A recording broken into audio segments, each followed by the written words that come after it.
Welcome back to the Optimized Equine Podcast. I'm your host, Tamara Barrett, and this is part 2 of my conversation with Nandi Kegode, the African horsewoman. In part 1, we explored the beginning of Nandi's incredible journey growing up in Kenya, joining the United States military, and overcoming homelessness and addiction.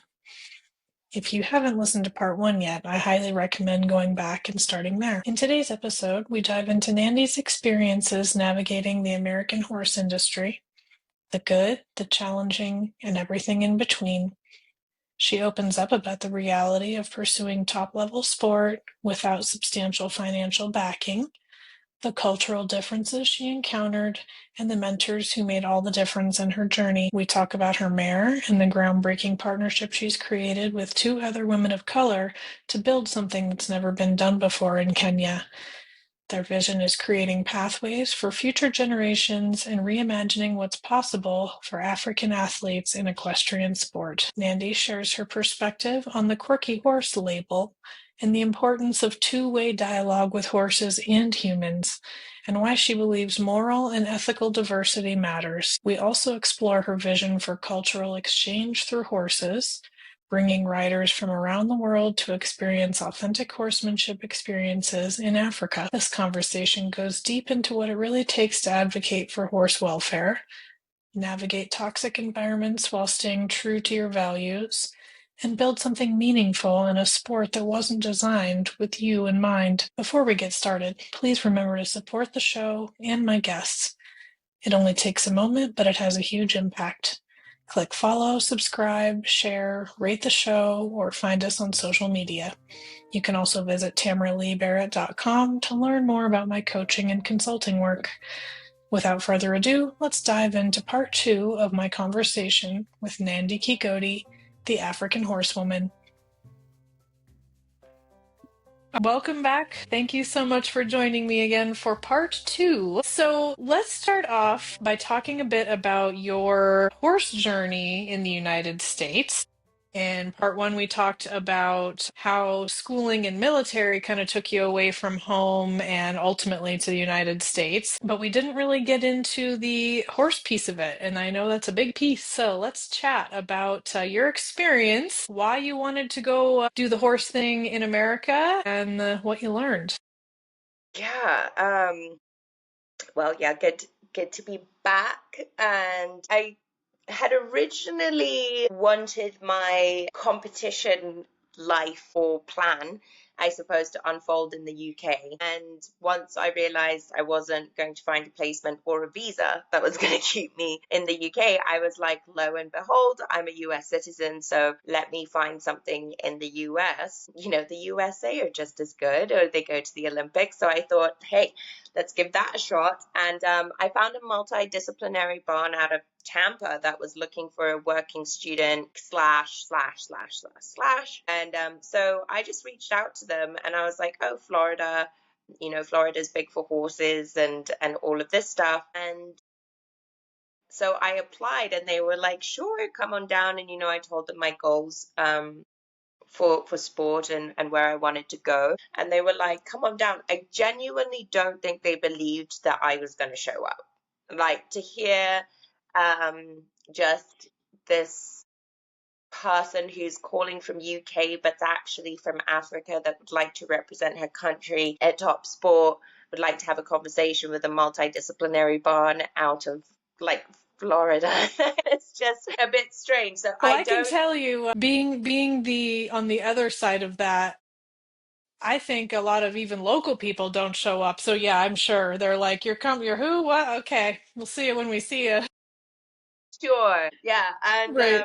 I'm pretty sure up until pretty much the day that I was arriving, and I was like, okay, like, is someone picking me up from the airport? And they're like, oh my God, she's really coming. And so I did. And I rocked up in Florida and I got picked up from the airport. And it felt like a very exciting opportunity at the time because it felt as though there was a lot of excitement around diversity in the sport and, you know, trying to push an athlete to get to the top levels. What I quickly learned was that the sport is in no way designed to allow aspiring athlete that doesn't have serious backing to be able to progress through the sport. So I thought, I can go the normal route for athletes and I can prove that I'm athletic and that I'm capable, that, I'm a worthy sponsee for brands, and I have a good message, I've got life experience that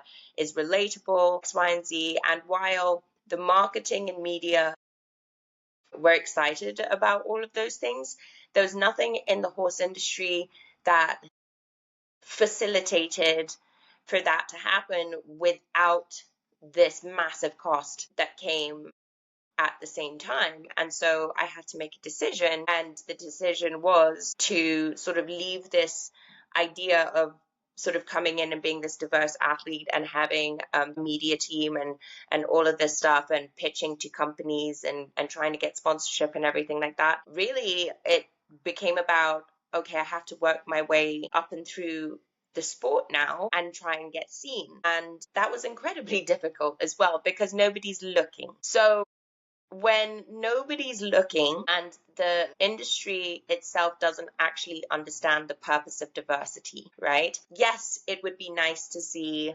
different types of faces on the horses, but what I found was the most important part of diversity that was lacking was moral and ethical diversity, right? What the different cultures from around the world bring as far as what's acceptable when it comes to interpersonal respect, right? There were just simply things that I was never ever going to do as somebody who was raised in Africa in an African setting, that when I come to the West or I go to some places in the States, I see children speak to their families or to their trainers or to their parents in a certain way. And I'm like, good grief. I would never.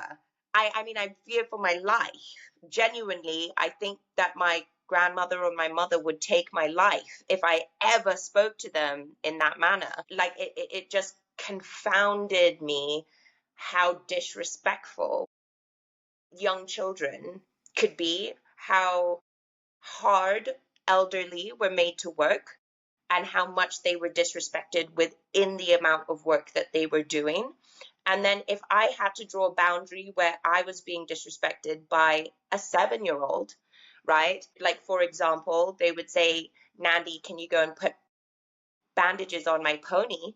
And I would say, well, no, you can, though, because that's your pony and you're fixing to get ready to go in for your lesson. And this is part of what having a horse is about, is you understand how to tack it up and you understand how to groom it and you understand how to work it and then you understand how to downgrade it. So no, I will not put your bandages on. I will give you an example, but you must do this yourself. I am not your group. Then I get a call into the manager's office 15 minutes later because said child has called their parent and told their parent that I have disrespected them at the barn. And then I'm called in and told, well, they are clients and they pay a lot of money to be here.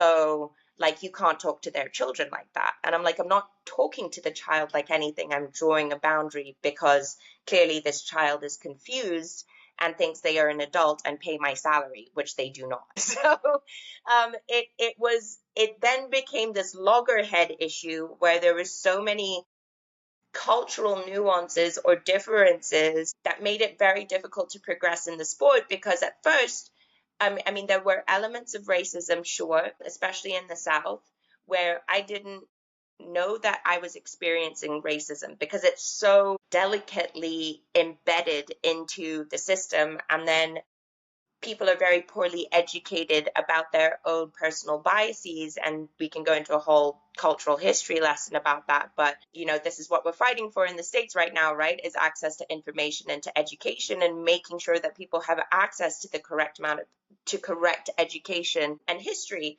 So what ended up being a huge challenge was people would treat each other or treat me so badly or so poorly.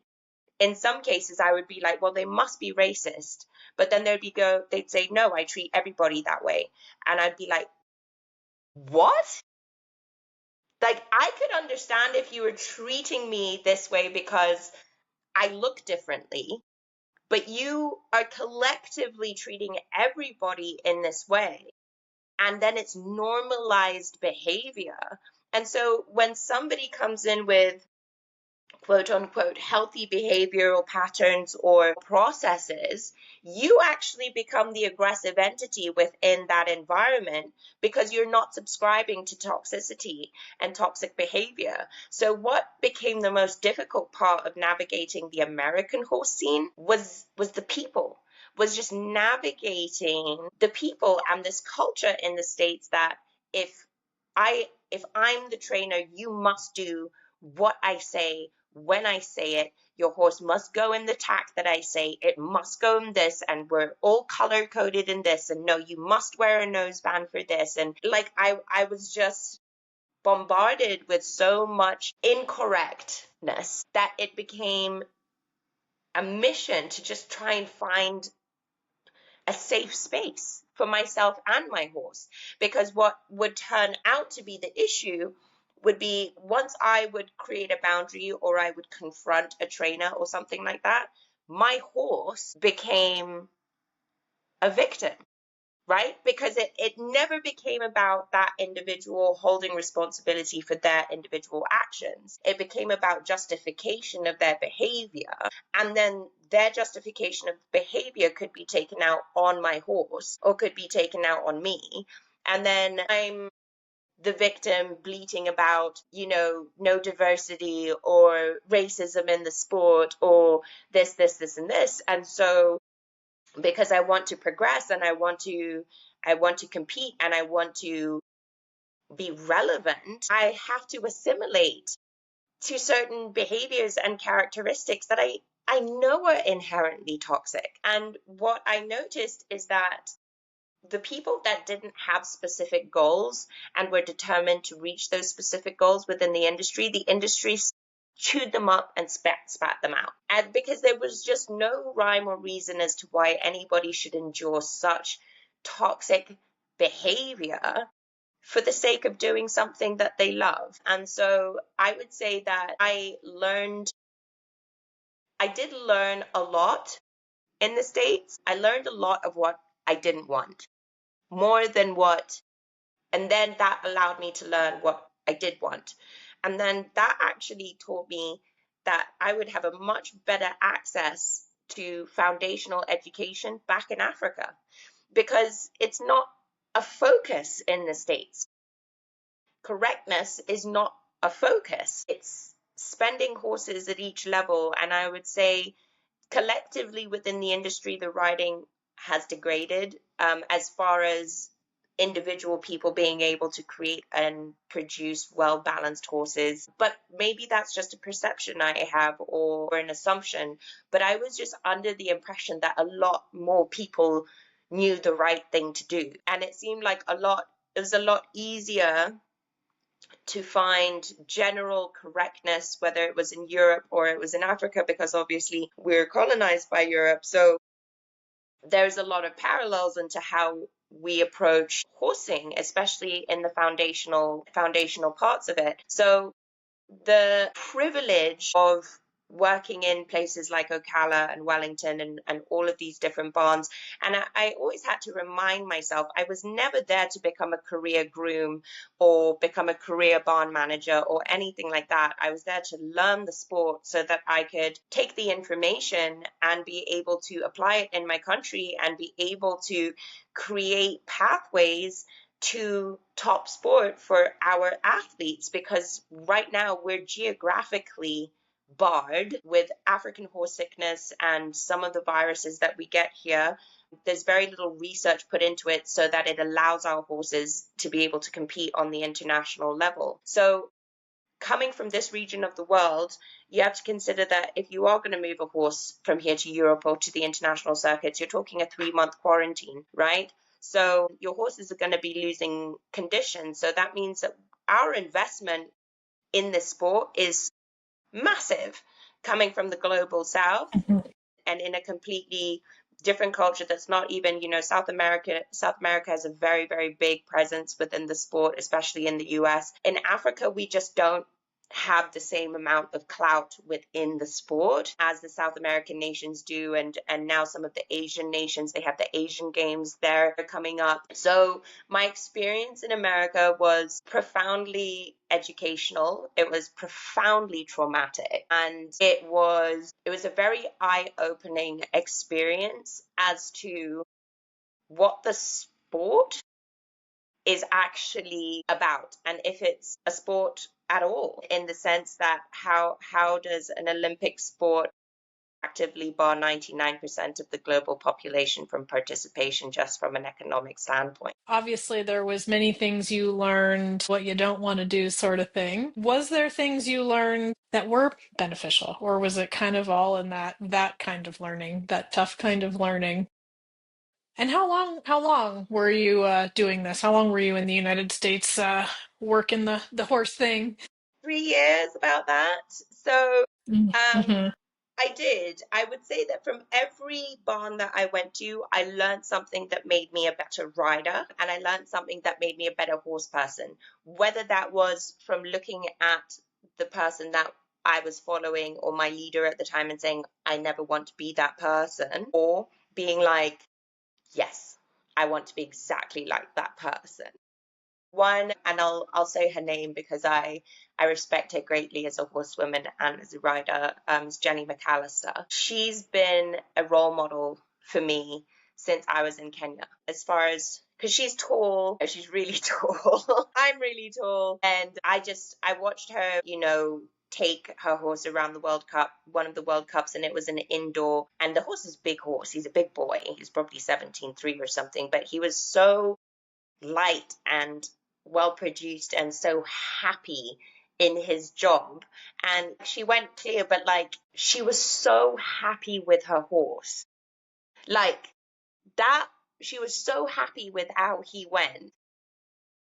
Nothing else really seemed to matter to her, when I was watching that. And I was like, that is so beautiful, so beautiful. And then when I got to be at her farm and actually ride that horse, it's almost bringing tears to my eyes, because it was almost like a full circle moment for me, where I was like, I am working for a World Cup rider. I am riding a World Cup horse. I used to watch this lady on YouTube when I was in Africa, and now I'm at her barn and her horses are happy.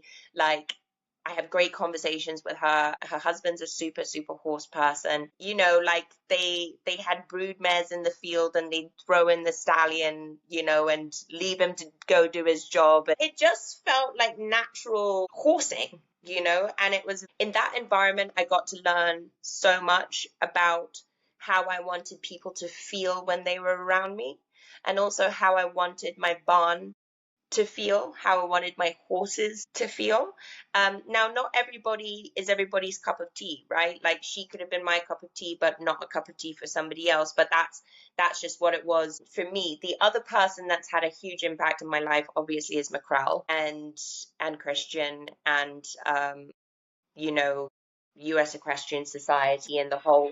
Fill us in. Give us a little more detail for those who don't know. Who's McKrell and Christian? So McKrell and Christian run an exceptional program out of Collierville in Tennessee, and they, in my opinion, are the leaders in the United States as far as ethical horsemanship, especially for competition and showing. And they have made a very big commitment to the diverse community and correct production of horses and riders. And they have both ridden to high levels of the sport, top of the sport, and they know the sport intimately, the good, the bad, and the ugly. And they've been exceptional mentors in the sense that they've stuck.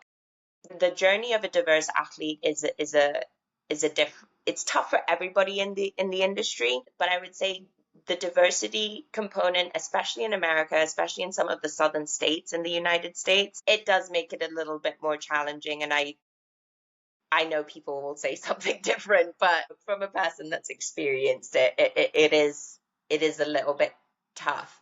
So to have someone validate the days when you feel like you're going insane because you've been gaslit to death, or just where you morally or ethically feel like you're not meeting the standard because you're being asked to do something that inherently does not feel okay. I think the beautiful thing about McKrell and Christian is that they've been there, done it, and got the t-shirt. So there's almost nothing that you can say that they're not going to be able to coach you out of, and just not make you feel so terrible as a human.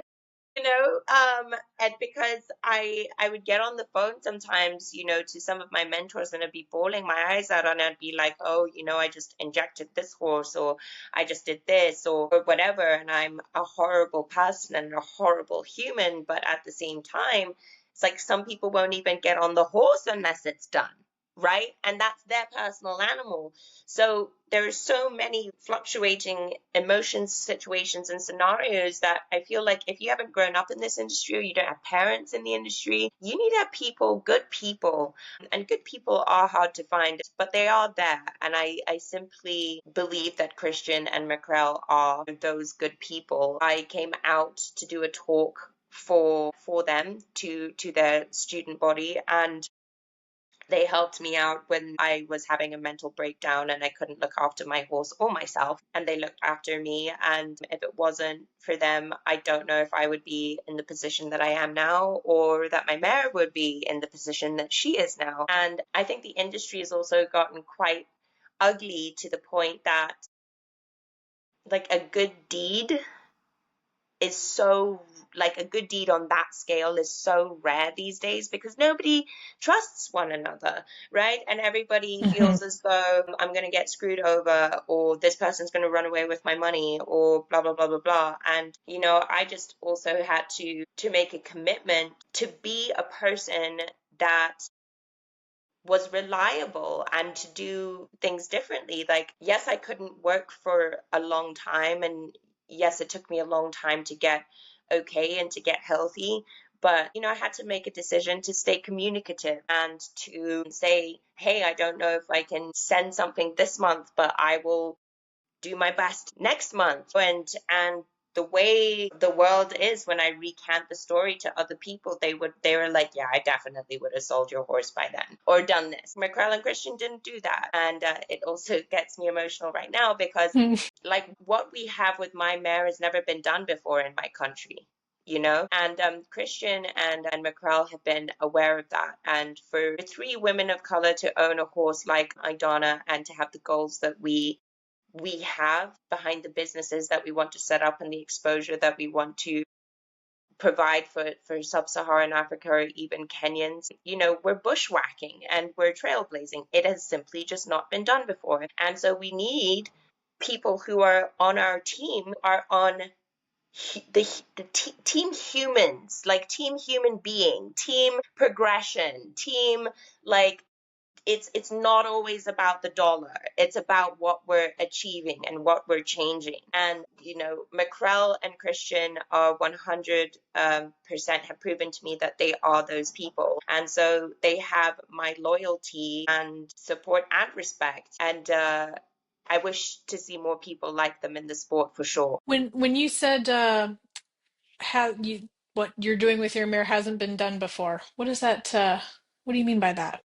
So in Kenya, we have not had a situation where we have deliberately bought a horse for a Kenyan athlete to be able to get a reputation and to progress to a certain level, and then be able to use that reputable mare to be a foundation mare to create, a sport horse progeny that is relevant enough to get our athletes to a specific level. Because even with a lot of the athletes coming out of South Africa, they can be jumping meter 60 there, but they can't get around a 2-star meter 45 when they get to Europe, right? And so horsepower, course building, all of this stuff, to be able to have also like 3 Black women who are owning a horse, and with these specific intentions of being able to create this opportunity and this industry. Yeah, it's not been done before,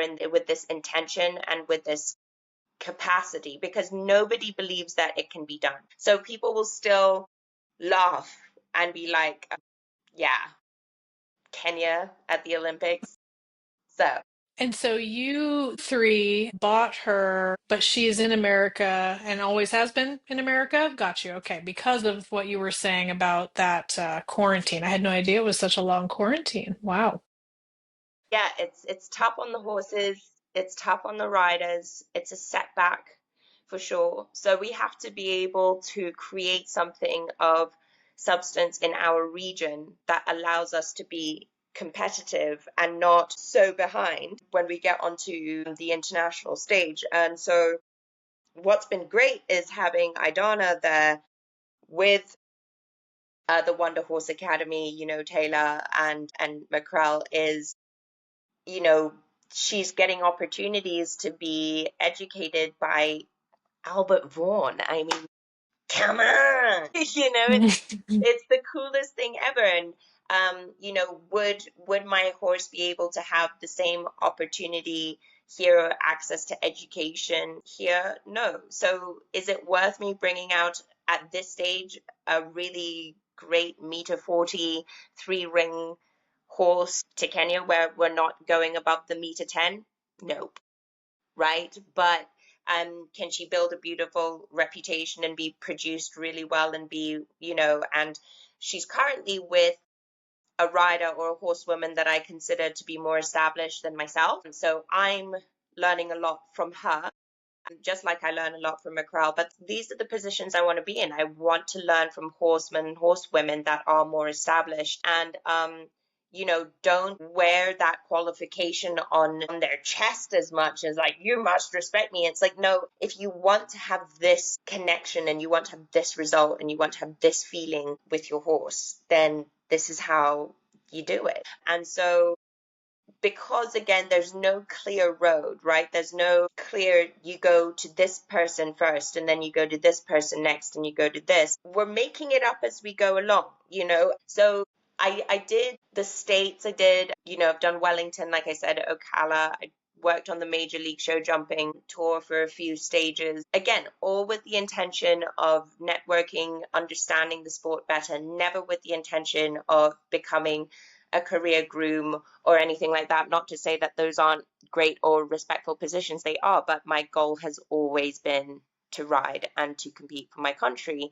Am I grateful that I had to work my way through the trenches and to get a certain amount of knowledge and access to certain people and friends that I've made along the way? Absolutely. And it's made it worth it. And when I do get to where I want to be, I know that I'm 100% grateful that I'm so discerning now going through the sport, that I do have a really, really good backbone of people that I trust, not only with my horse, but with me and with feedback and advice. And now I feel so much more equipped to actually progress through the sport. And it's one of the reasons why I came home, was that I knew for sure I was going to get correct, really lovely classical dressage education at an accessible price. And yes, we may have mostly off the track thoroughbreds, but you know what, if you can ride and produce and get one of those going nicely, I'm pretty sure you can get on it just about anything, at least for the lower levels. And so that's how I restructured my time and my energy. I don't regret a single choice or a single day or a single person that I've met. I do regret some of the things I've done to horses and to myself to stay relevant and to stay in specific programs, but I can't dwell on that stuff. I just have to do better and just keep striving to do better. So, what would you say would be the ideal situation with your mare that's in the United States? For you to come compete on her in the United States ultimately? Is that the goal? No, actually the goal is to bring her Okay. here. The Okay. goal is that she would have relevant competitions in South Africa and Zimbabwe and sort of that southern, probably even Namibia, in that southern African circuit. And they go all the way up to the meter 60. So what would be really great is, she gets produced and she has a good time, like over this next year in the States, and she has her natural horsemanship. She's having the time of her life right now. So I don't even want to disrupt that. She and Taylor are just having a wonderful partnership together, and I'm really enjoying watching that. And I'm learning a lot from the experience as well, because when I had her, we were in survival mode. I was in survival mode, and now I get to watch her thrive, which is really wonderful. She deserves that. So while I get my situation together here, it would be really, really nice to be able to have her come out to South Africa, compete up to where she's comfortable and happy, and then cross her over into breeding. And there are areas here where there is no Nile virus or AHS or anything like that, so she can be here happily. But what would be great is if we are able to get some embryos and artificially inseminate a couple of mares here, and then we can just get her babies on the ground, and she doesn't necessarily have to be here, and she can enjoy the environment in the US and have a bit of the time in South Africa also. The big decision is, does she come to Kenya? And when she comes to Kenya, at what stage? And I feel as though she really just needs to be at the end of her big jumping career, not because she's broken or she's spent or anything like that. It's just, she's just done, and we're ready to move on to, bigger and better things. And she's a solid, we as a syndicate decided we want to focus on mares, and we want to focus, as much as people love the stallions and, buy blah, blah, blah, we want to focus really on the mares and producing really, really good quality sport horses, but giving the mares the credit that they are due for all the hard work they do raising good babies. And so, yeah, that's what we would really like for Idana. And I know that the Hancock sisters, my partners, would really love to see her because they've never met her before. So the big thing is, what we would like is we'd like to get her babies on the ground through AI first. I would love to do some competitions with her. I could come and do a few in the States. It's just so exorbitantly expensive. It's ridiculous. Then, come and do something in Africa, because I'm the African horsewoman, and she's, she belongs to this African legacy we're trying to create. Be really, really great to have her here and then retire in the fields where I can see her. I would really, really love that to be the case. You mentioned the ridiculous cost of showing in the United States. Do you want to tell me a little bit about another goal I know we talked about, but you were talking about like tourism and bringing some show jumping to your country. Do you want to talk about that a little bit? Yes, and actually, we're kind of in the process of already starting this, and we've spoken to a couple of people coming from the UK. We want to create this experience around horses that is authentic.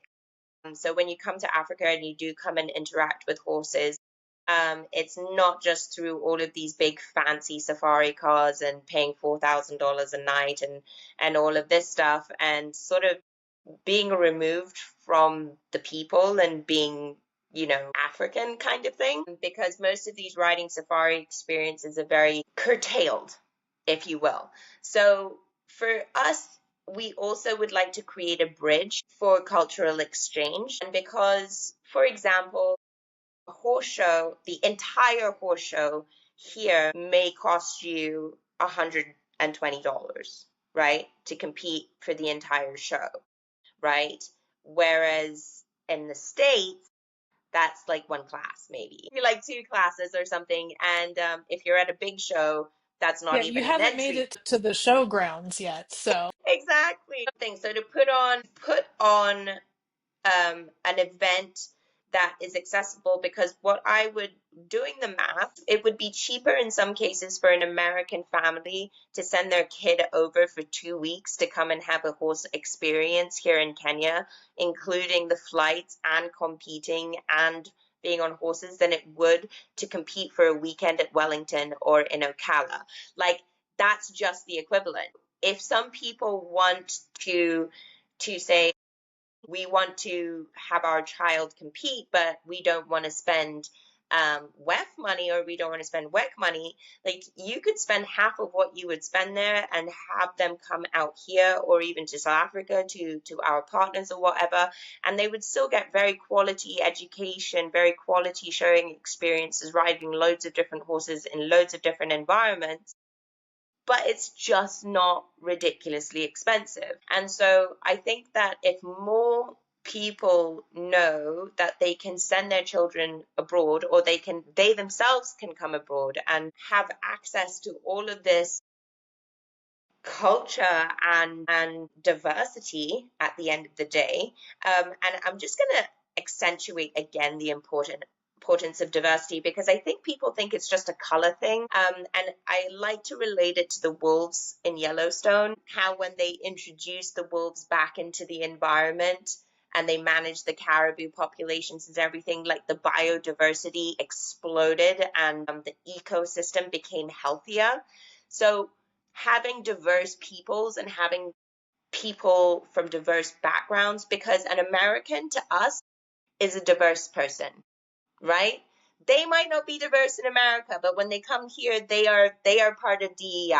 They are diversity, equity, and inclusion, right?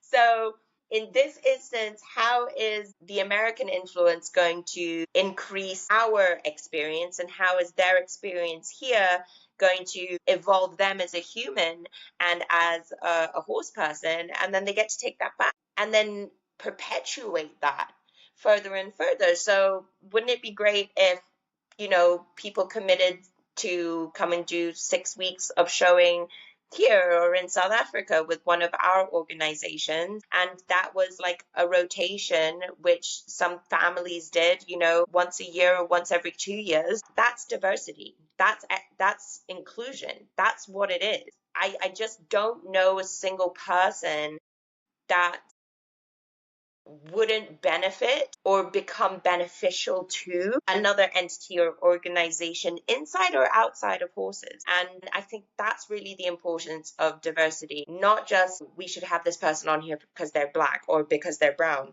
Like, yes, but cultural diversity is extremely important, and understanding how to love and respect each other from all of these different, from multifaceted positions around the globe is extremely important. And I think it will save our sport, because we're killing it right now. And I just believe it's because of a lack of diversity. It is literally the same thing that happens in nature. We just have to accept that it is a mirror that we do need to look at and respond to. Mm-hmm.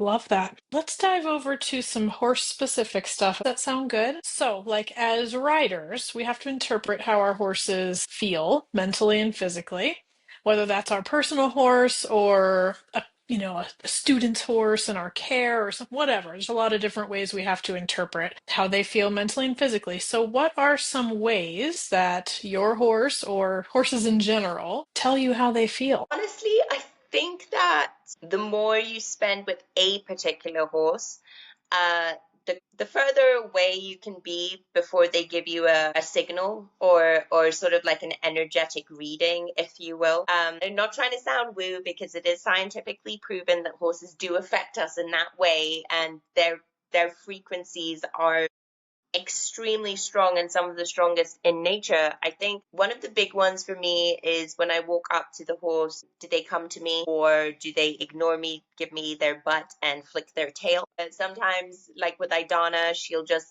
sort of pin her ears and be like, bugger off kind of thing, and then go back to what it is she's doing. And so, but then sometimes they'll walk right up to me and be curious. I don't try and force a touch. I don't think that sometimes when horses come up to you, they always want to be touched. I don't think they also want to spend a huge amount of time with you or me. So I try to, when they do give me a negative, what I perceive as a negative, or sort of like a boundary, like they're setting a boundary, I will release and say, walk away or something, and like reapproach and sort of say, like, maybe you don't want to be around me today, but we're working out. Okay, so I'm not going to come in aggressively and and beat you into this situation, but I got to understand, okay, this is where the horse is at today, and this is where I'm at today, because sometimes, depending on where I'm at in my cycle or something like that, it's going to affect how I show up for the horses. And so body language is a very, very big thing. If they're like running away from me a lot in the pasture as well, I find that incredibly frustrating. And not because it's a bad thing, it's more ego based, because I want them to want to be around me, right? And so I can get frustrated when they don't. And then I have to look at myself and sometimes decide maybe I need to give it 30 minutes before I try and get on the horse, because I know I'm trying to control that animal's state of being, because I'm taking things personally. I think also sometimes I will create a dialogue in my head or create a story in my mind and interact with the horse from that story. And that story is not always accurate. I might decide that the horse has a vendetta against me and has been plotting in its stall the entire night, um, on my downfall and my demise, which is not true. But I will convince myself of that. And so I might then go into the barn with that energy and be like, right, I'm going to show you who's boss today. And the horse is already picking up on that. They're like, well, I don't want to be anywhere near you, crazy lady. And then they'll do things to frustrate me even more. And then it's, okay, do I get off, or am I wrenching this horse around in a circle? Am I whipping it a huge, because you see it all the time with professionals, with non-professionals, they just don't regulate their nervous system and then take it out on the horse, because the horse is going to naturally frustrate and expose what's going on. So I think when it comes to the horses and the behaviors, because I'm such a sensitive person behaviorally, if I see the eyes are slightly, they're not blinking, or there's worry, like creases above the eyes and they look worried to be around me. Breathing, if they're not breathing in a regular motion, if they feel tense or tight, or they're literally at the other end of the stable, or they're super defensive of the stable. I mean, there's so many instances, especially which I used to ignore, but the more I worked with the top horses and the very, very big, sensitive, big sensy horses, I realized that attention to that is so much more important. And it's not just for those horses, it is for every horse, because every horse is very expressive and communicative unless they're completely shut down. Which is another thing that I've learned as well, is get a lot of people saying, oh, this horse is perfect. And I'm like, well, they've checked out forever. They're tolerating you. Yeah, they're tolerating you. So, but I've not been able to notice any of those things without noticing that stuff about myself. You have to, it goes hand in hand, in my opinion. You just simply don't become an aware feeling rider without feeling yourself and having awareness. It doesn't make you soft, doesn't make you weak, doesn't make you any less of a person. Because I think sometimes when you say that you're feeling, or like you're an empath, people take it as like woo woo stuff. But when you use the term a feeling rider, that's respected in the industry, right? I think, again, I've mentioned this before, is like this illusion that feeling riders are just created by the universe and plopped into this reality as a genius, and there's nothing we can do to be able to get to the same level as them. I don't believe that. I believe the more in touch you are with yourself and your body and your behaviors and mannerisms, the more feeling you ride with. And the two are just, they're mutually exclusive. Now, tell me this, on in your upper level experiences here in the United States, how much did you deal with what people call quirky horses? I do believe that, horses are individuals, and certain definitions, perhaps, of the word quirky are fine and legitimate, but I think there's a lot of quirks that are more than quirks. Um, and for those that aren't reading between the lines, sorry, there's a lot of horses that have anxiety, stress, all this stuff that is brought on by their lifestyles and training styles and how they're handled and all this stuff, and it's just called quirky. And that's like, they're quirky, period. Nobody tries to change or go any deeper than that. Did you have experiences with that kind of stuff when you were working in those barns? Yes, for sure. Um, well, one thing I did learn is that some of the meter 60 horses are just built. They're a little different. They're a little. Some of them just are a little bit quirky in the sense that they're so they're bred so intently that we don't even know what we've created. That's what I noticed was like the big thing. They were so hypersensitive and people were so poorly educated to handle them that I was under the impression we truly didn't understand what we had created. When we're trying to breed with all of this sensitivity and everything like that, are we breeding the horse past its capability to be safe in its own environment? Now, that being said, these horse mills, these production mills, where what you call like the crank and spank, right? Is, crank them up, spank them in, double dressage whip, and all of this stuff. Yeah, it makes quirky horses. They're in pain, they're uncomfortable, they're scared. They've been like that since they've been backed. The breeders are meeting quotas. They're not meeting horses where they're at. Same thing a lot of the time, sometimes with grooms or riders or people who are producing or trying to sell horses on the circuit. They don't care about the horse as an individual, right? So when the horse is communicating something, it becomes a quirk, right? Because at some point the horse is going to get so trigger stacked that they're going to do something explosive, and people seem to think that that just comes out of nowhere, or that they're stupid, or and in some cases the horses are not. Some of them are not super smart. They're really good at their job, but they're not super smart. But they're like humans in that way, right? But I think the word quirky is an excuse in a lot of situations for people to justify their treatment of that animal and to justify their attitude towards ethical handling and production of sport horses. I think more horses would last a lot longer if there wasn't the excuse of, well, that's just how top horses are, and meter 60 horses are all crazy. Or I mean, okay, to want to jump over a meter 60 or a meter 70 jump high and 2 meters wide, they gotta have a little something cooked up there for sure. They're still bred to do the job, which means they still want to do it. So if they're at the point where they're fighting you, and they're just trying to get the job done so that they don't have to be around you anymore, I think that's where we've inverted um, what it is that what we're trying to do, and there are less, calling horses assholes or dickheads, or she's too marish, or she's a mega bitch, and like all of this stuff. Like I dislike it a lot. I don't think it's Yeah. kind or fair. And it pits us against them.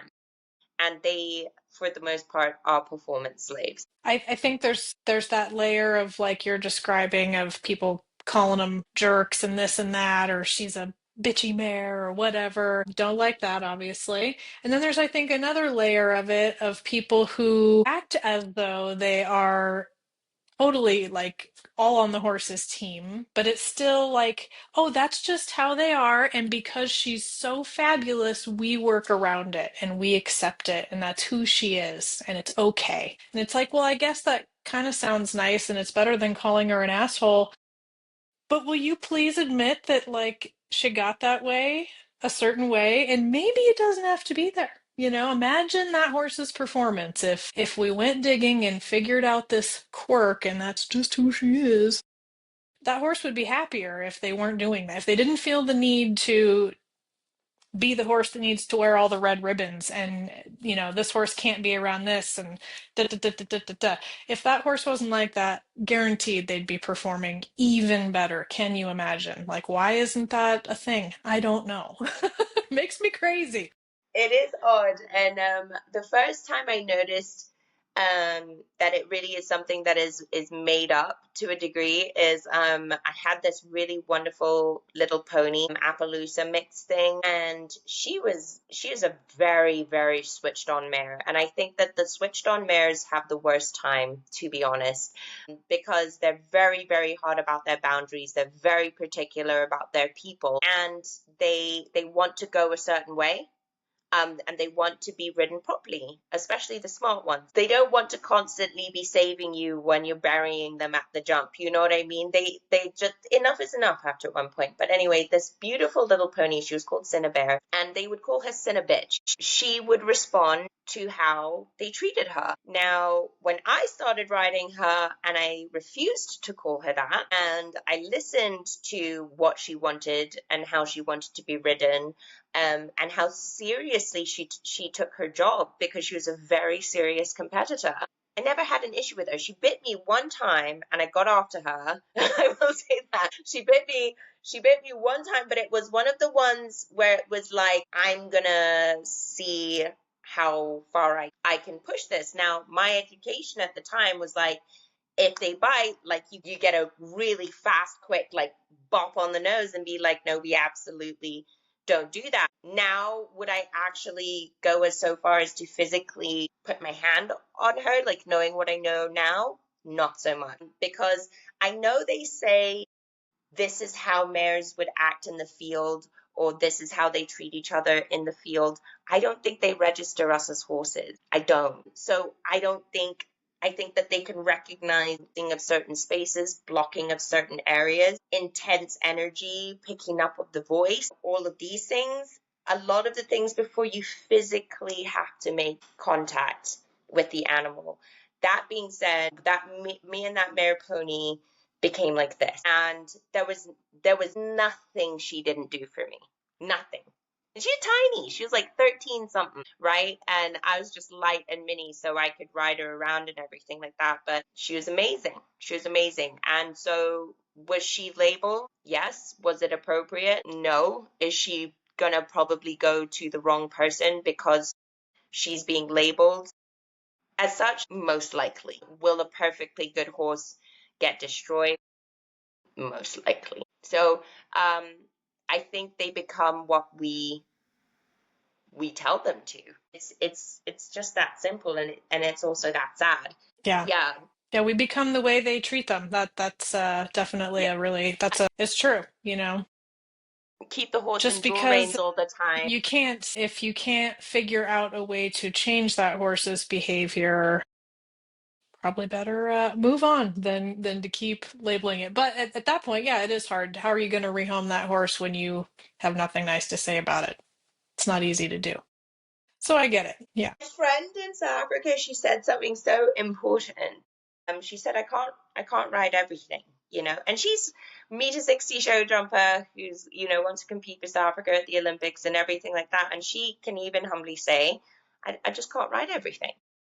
And we have to just, we can't ride everything. We're not going to click with every horse or every animal. Even John Whitaker in his documentary, he said one of his brothers and his friends, you know, they do better with these certain types of horses than he does. And so, you know, if the legend John Whitaker can admit that some horses he doesn't communicate or doesn't bring the best out of them as much as, you know, so he's like, if I get this kind of horse, I'm going to send it to this guy because I know he's going to bring out the best of that particular thing. And then I can give the horse the best experience possible. Or maybe it's just better that that horse stays with that person and that person's going to find the right person for that horse. I think what I've seen here as well, especially with men, is that they want the horse to bend its will to them. And whether it is through brute strength, brute force, starving the animal, whatever the case may be, it was like, you will break. And I hate using the word breaking horses because that's exactly what it is. It is not backing them, it is not partnering with them, it is breaking them. And it oh my god, it just takes a lot to do that. And so you have to be pretty committed to breaking a soul.